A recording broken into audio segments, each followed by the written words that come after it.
નમસ્તે મિત્રો, આપનું સ્વાગત છે યુટ્યુબ ચેનલ ગ્લીમ ઓફ ગોલ્ડમાં. આપણે શ્રીમદ ભાગવતના ઉત્તરાર્ધમાં આગળ વધી રહ્યા છે. ગઈકાલે આપણે જોયું હતું કાલ યવન વધ અને આજે આપણે જોઈશું રૂકમણી હરણ. પરીક્ષિત બોલ્યા, હે ભગવાન, હવે મને રૂકમણી હરણ તથા કૃષ્ણ સાથેના વિવાહની કથા સંભળાવો. શ્રી સુખદેવજી બોલ્યા, સાંભળ પરીક્ષિત.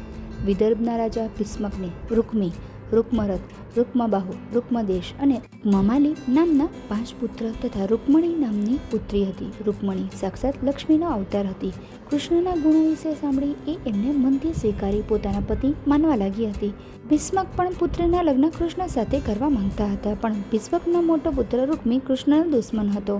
એણે રૂકમણીના વિવાહ શિશુપાલ સાથે નક્કી કરી દીધા, જેના કારણે રૂકમણીને અત્યંત દુઃખ થયું. વિવાહનો દિવસ નિશ્ચિત થતાં એણે એક બ્રાહ્મણ દ્વારા ગુપ્ત રૂપે કૃષ્ણને એક પત્ર લખ્યો. આ પત્ર લઈ બ્રાહ્મણ કૃષ્ણ પાસે આવ્યો. પત્રમાં લખ્યું હતું, હે અચ્યુત, તમારા ગુણોના વખાણ સાંભળી મારું મન તમારો સંગ ઈચ્છી રહ્યું છે. મેં હૃદયથી તમને મારા પતિ માની લીધા છે, માટે મારા પતિવ્રતા ધર્મની રક્ષા કરો. તમારા જેવા સિંહ પુરુષના રહેતા મને શિશુપાલ જેવું શિયાળ લઈ જાય તે કેટલા દુઃખની વાત ગણાશે. પરમ દિવસે મારા વિવાહ છે, માટે તમે શીઘ્ર કુંડલીનપુર ચાલી આવો. કુળ રિવાજ મુજબ લગ્નના આગલા દિવસે હું નગર બહાર આવેલા પાર્વતીના મંદિરે પૂજા કરવા જઈશ. ત્યારે તમે મારું હરણ કરજો. જો આમ નહીં થાય તો હું મારા પ્રાણ ત્યજી દઈશ. રૂકમણીનો સંદેશો મળતા કૃષ્ણ ઘણા જ પ્રસન્ન બન્યા, કારણ કે એમને પણ રૂકમણી ગમતી જ હતી અને તેની સાથે લગ્ન કરવા ઈચ્છતા હતા. એમની આજ્ઞાથી સારથી દારૂકે રથ તૈયાર કર્યો. એમાં સંદેશો લાવનાર બ્રાહ્મણને પણ બેસાડી કૃષ્ણ ચાલી નીકળ્યા અને એક જ રાતમાં વિદર્ભ પહોંચી ગયા. આ બાજુ કુંડલીનપુરમાં જાન આવી ગઈ હતી, જેમાં શિશુપાલ પોતાના મોટા સૈન્ય સાથે લગ્ન કરવા આવ્યો હતો. કૃષ્ણના શત્રુ બીજા અનેક રાજાઓ પોતાના સૈન્ય સાથે આવ્યા હતા.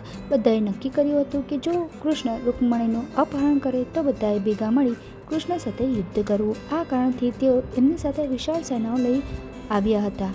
બલરામજીને ખબર પડી કે કૃષ્ણ કન્યાહરણ કરવા એકલા ગયા છે, એટલે તે પણ તેમની મદદ માટે વિશાળ સૈન્ય લઈ વિદર્ભ પહોંચ્યા. રૂકમણી ચાતક નજરે કૃષ્ણની રાહ જોઈ રહી હતી. સંદેશો લઈ જનાર બ્રાહ્મણે આવી એને કૃષ્ણના આગમનના ખબર આપ્યા. ત્યારે રૂકમણીની પ્રસન્નતાનો પાર ન રહ્યો. વિવાહ જોવા માટે કૃષ્ણ અને બલરામ પણ આવ્યા છે તે સમાચાર સાંભળી રાજા ભીષ્મકને ઘણી જ પ્રસન્નતા થઈ. તેમણે બંને ભાઈઓનો ઘણો જ આદર સત્કાર કર્યો. શિશુપાલને ખબર પડી કે કૃષ્ણ આવ્યા છે એટલે તે ગભરાયો, પણ જરાસંઘે તેને હિંમત આપી. સમય જતાં રૂકમણી સખીઓથી ઘેરાઈ પૂજા માટે મંદિર જવા નીકળી. એની સાથે ઘણા સૈનિકો પણ હતા. મંદિરમાં પહોંચી એણે હાથ પગ ધોયા અને ભગવતી પાસે પહોંચી ભગવતીને પ્રણામ કરી. એણે શિવ પાસે કૃષ્ણ પતિ રૂપમાં પ્રાપ્ત થાય એવા આશીર્વાદ માંગ્યા. ત્યારબાદ તેણે ગંધ, અક્ષત વગેરેથી ભાવભીની પૂજા કરી. પ્રસાદ લઈ પોતાની એક સખીનો હાથ પકડી એ બહાર આવી.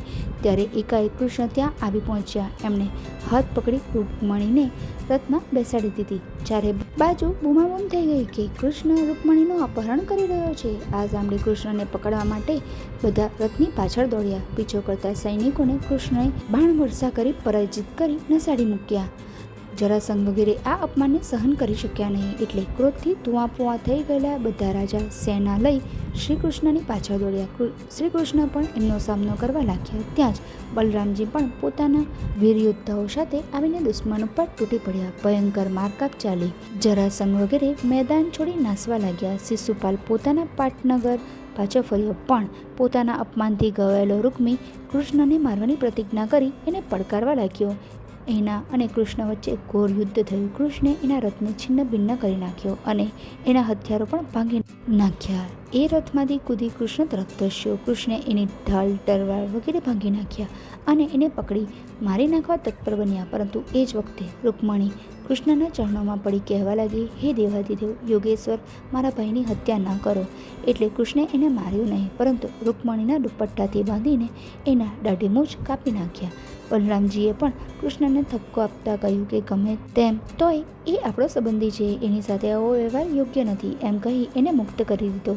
પોતાની પ્રતિજ્ઞા અનુસાર મહાન હાનિ પામેલો રૂકમી પછી પોતાના ઘેર પાછો ગયો નહીં, પરંતુ ત્યાં જ ભોજકટ નગર વસાવી રહેવા લાગ્યો.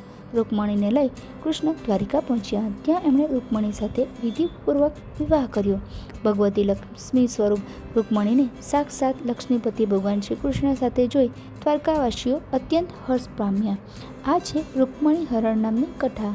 આ કથા પરથી આપણે શીખવા મળે છે કે રૂકમણીએ જ્યારે અડગ નિશ્ચય કર્યો અને એના નિશ્ચય અડગ રહ્યા તો એમનો નિશ્ચય પૂર્ણ થયો. રૂકમણી જ્યારે કૃષ્ણને પોકારે છે ત્યારે કૃષ્ણ તેની મદદે આવે છે અને તેમની ઈચ્છા પૂર્ણ કરે છે. આમ ભગવાન સાચા ભક્તની વહારે આવે છે અને તેમની લાજ રાખે છે.